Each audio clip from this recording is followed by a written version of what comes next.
Assalamualaikum warahmatullahi wabarakatuh. Yang kami hormati Bapak Sultan Abdus Muhammad Yusuf Gori Serang, MSI, dan yang kami hormati Bapak Cecep Wahyudin, SAP MPAP. Mohon izin di sini saya akan memaparkan materi tentang struktur politik dan fungsi politik, teori pembagian kekuasaan. Pengertian struktur dan struktur politik. Menurut Kanta Prawira, struktur adalah pelembagaan hubungan organisasi antara komponen-komponen yang membentuk bangunan itu. Yang dimaksud dengan struktur adalah suatu pola hubungan yang relatif stabil antara komponen-komponen atau jabatan-jabatan yang ada di dalam suatu organisasi atau lembaga.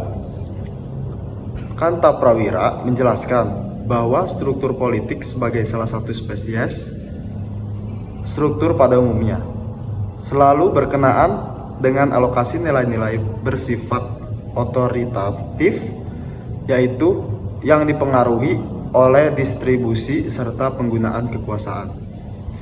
Kekuasaan menurut Russell dalam Affandi yang merupakan substansi pokok dalam ilmu politik seperti yang dikemukakan konsep mendasar dalam ilmu sosial ialah kekuasaan seperti halnya energi dalam konsep ilmu alam.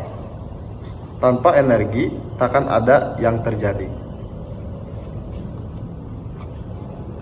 Hubungan kekuasaan dengan pengertian konsep pengaruh, kekuatan, dan kewibawaan.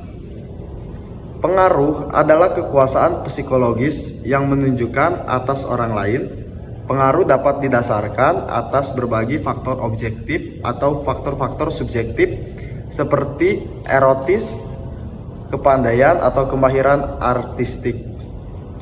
Kekuatan adalah gejala sosial sebagai kekuasaan fisik yang disertai dengan kekerasan atau daya paksa fisik atau ancaman-ancaman fisik lainnya. Kewibawaan merupakan gejala sosial yang diakibatkan oleh hidup bermasyarakat. Jika kekuasaan didefinisikan sebagai kekuasaan yang disetujui, maka kewibawaan juga dapat dirumuskan sebagai kekuasaan yang diterima, atau kewibawaan adalah kekuasaan yang legitim. Kewibawaan senantiasa mencakup unsur penerimaan dari pihak yang menjadi objek kewibawaan itu. Berdasarkan uraian tadi, jelas tampaknya adanya hubungan antara kekuasaan dengan kekuasaan fisik, seperti negara sebagai organisasi tertinggi yang memiliki monopoli kekuasaan, yang memiliki wewenang untuk menjalankan paksaan fisik secara legal. Suprastruktur politik dalam teori pembagian kekuasaan. Istilah suprastruktur politik berasal dari kata supra yang artinya atas, struktur artinya bangunan atau tata hubungan, dan politik artinya kekuasaan. Jadi, suprastruktur politik merupakan bangunan atau tata hubungan kekuasaan yang dipandang sebagai pembagian kekuasaan secara horizontal, fungsional yang ada di dalam negara yang bersangkutan. Fungsi-fungsi negara atau pemerintahan dapat dilakukan dengan beberapa struktur atau dengan satu struktur. Secara teoritis, pembagian fungsi negara didasarkan pada asumsi bahwa adanya pemusatan kekuasaan satu tangan, maka dapat terjadi pengelolaan sistem pemerintahan secara absolut atau otoriter. Istilah pembagian kekuasaan terdiri dari dua kata, yaitu pembagian dan kekuasaan. Menurut Kamus Besar Bahasa Indonesia, pembagian memiliki pengertian proses menceraikan menjadi beberapa bagian atau memecahkan sesuatu lalu memberikan kepada pihak lain. Adapun kekuasaan adalah wewenang atau sesuatu untuk menentukan, memerintah, mewakili, mengurus, dan sebagainya. Sesuatu proses menceraikan wewenang atau negara dibagi menjadi beberapa bagian: legislatif, eksekutif, dan yudikatif, untuk menghindari pemusatan kekuasaan pada satu pihak atau lembaga. Menurut ajaran Montesquieu, bahwa guna mencegah penyalahgunaan kekuasaan yang dikenal dengan istilah trias politika, yaitu suatu sistem pemisahan kekuasaan dalam tiga lembaga yang ada pada umumnya berupa lembaga legislatif membuat undang-undang, lembaga eksekutif pelaksana undang-undang, serta lembaga yudikatif sebagai pelaksana peradilan yang masing-masing harus dipegang oleh orang berbeda dan merdeka. Artinya, secara prinsip semua kekuasaan itu tidak boleh dipegang hanya seorang saja. Ketika ketiga bentuk kekuasaan tersebut sama dan terpisah satu sama lain secara mutlak dan harus dilaksanakan asas pemisahan kekuasaan dengan pemahaman seperti ini. Dilaksanakan oleh pemerintah, sedangkan fungsi yudikatif hanya dilakukan oleh badan peradilan saja. Tetapi kenyataannya dalam praktik kehidupan kenegaraan di tempat manapun tidak dapat dilaksanakan secara murni-murninya. Karena siapakah yang menyelesaikan masalah yang timbul seandainya presiden melanggar aturan? Sudah barang tentu menurut teori ini tidak ada yang berhak karena kedudukannya sama kuat. Analisis terhadap gagasan konsep trias politika.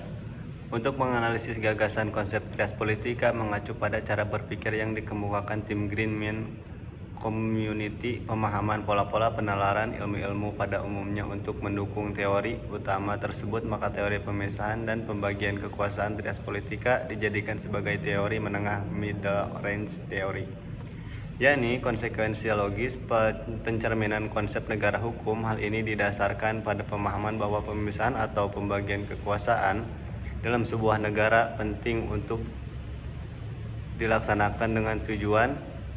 Tataran middle range teori ini dipilih suatu kerangka orientasi berpikir yuridis dari salah satu aliran dan paham John Locke, dan dalam Undang-Undang Dasar 1945 hasil perubahan bahwa prinsip kedaulatan rakyat tersebut dibagikan secara horizontal oleh dengan cara memisahkannya separation of power menjadi kekuasaan yang dinisbatkan sebagai fungsi lembaga-lembaga negara yang sederajat dan saling mengendalikan satu sama lain berdasarkan prinsip check and balance. Teori negara hukum sebagai grand theory.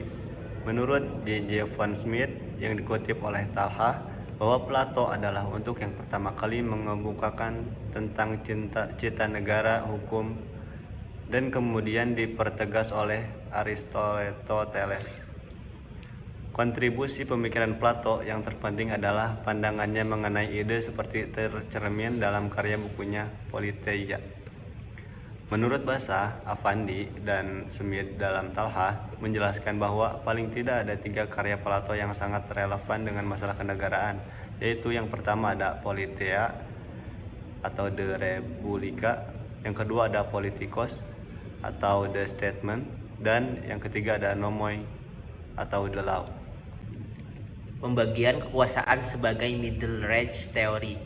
Pembahasan ini dimulai dari menerapkan teori-teori trias politika sebagai middle range theory. Hal ini sebagai konsekuensi logis pencerminan konsep negara hukum. Hal ini didasarkan pada pemahaman bahwa pemisahan atau pembagian kekuasaan dalam sebuah negara penting untuk dilaksanakan dengan tujuan untuk menghindari penyalahgunaan kekuasaan tersebut. Menurut Supomo, sebagaimana yang dikutip Mufti Fajar dalam tim Grand Community, bahwa dalam Undang-Undang Dasar sementara Republik Indonesia telah mengartikan istilah negara hukum, yaitu bahwa Republik Indonesia dibentuk sebagai negara hukum, yang artinya negara akan tunduk pada hukum atau peraturan-peraturan hukum yang berlaku sebagai segala badan dan alat-alat perlengkapan negara hukum, menjamin adanya tertib hukum dalam masyarakat, yang artinya memberikan perlindungan hukum pada masyarakat. Antara hukum dan kekuasaan ada hubungan timbal baliknya. John Locke dalam bukunya yang berjudul Two Trees of Government yang terbit tahun 1960 adalah seseorang filosof dari Inggris yang pertama kali menegaskan pentingnya kekuasaan dalam negara.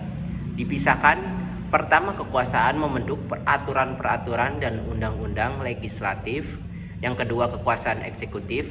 Kekuasaan eksekutif ialah kekuasaan yang melaksanakan undang-undang dan termasuk kekuasaan yang mengadili